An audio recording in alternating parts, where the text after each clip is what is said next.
Allagadda MLA Bhuma Akhilapriya అస్వస్థతకు గురయ్యారు. దొర్నిపాడు మండలం గోవిందిన గ్రామంలో పెద్దమ్మ తల్లి జాతరకు హాజరైన అఖిలప్రియ ఉపవాసంతో గండదీపం మోసేందుకు వెళ్లారు. అయితే నీరసంతో సొమ్మసిల్లి కింద పడిపోయారు. వెంటనే కుటుంబ సభ్యులు అఖిలప్రియను ఆలగడ్డ ప్రభుత్వాసుపత్రికి తరలించారు. ప్రభుత్వ వైద్యులు పరీక్షలు జరిపి అక్కడి నుంచి నంద్యాల ఎన్ఐటీసీ హాస్పిటల్ కి తరలించారు.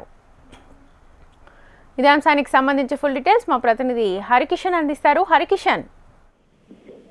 థ్యాంక్ యూ శ్వేత. ప్రధానంగా మాజీ మంత్రి అలాగే ఆలగడ్డ ఎమ్మెల్యే భూమా అఖిలప్రియకి సంబంధించి ఒక కార్యక్రమానికి వెళ్ళడం జరిగింది. ఏదైతే ఒక దేవాలయానికి సంబంధించినటువంటి కార్యక్రమం వెళ్లేటప్పుడు ఆమె గండా దీపం మోస్తున్నటువంటి సమయంలో పూర్తిగా కళ్ళు తిరిగి కింద పడిపోవడం జరిగింది. ఈ నేపథ్యంలోనే వెంటనే అక్కడ ఉన్నటువంటి గ్రామస్తులతో పాటు సిబ్బంది స్పందించి 108 లో ఆమెను అక్కడి నుంచి హాస్పిటల్ కూడా తరలించడం జరిగింది. ముందుగా ప్రభుత్వ ఆసుపత్రికి తరలించారు. అయితే అక్కడ మరింత మెరుగైన వైద్యం కోసం స్థానికంగా ఉన్నటువంటి ఓ ప్రైవేట్ ఆసుపత్రికి తరలించారు. ప్రస్తుతం అయితే ఆమె ఆరోగ్యం నిలకడగా సాగుతోంది. గత 2 రోజుల నుంచి కూడా ఎండలకు ఎక్కువగా తిరగడం, అలాగే ఆహారం తీసుకోకుండా ఇటు గండా దీపం మోయడం వల్లనే ఈ పరిస్థితి ఎదురైందని చెప్పేసి కూడా వైద్యులు చెప్పడం జరిగింది. ప్రస్తుతం ఆమెకు ఫ్లూయిడ్స్ పెట్టారు. ఆరోగ్యం అయితే నిలకడగా ఉందని చెప్తున్నారు.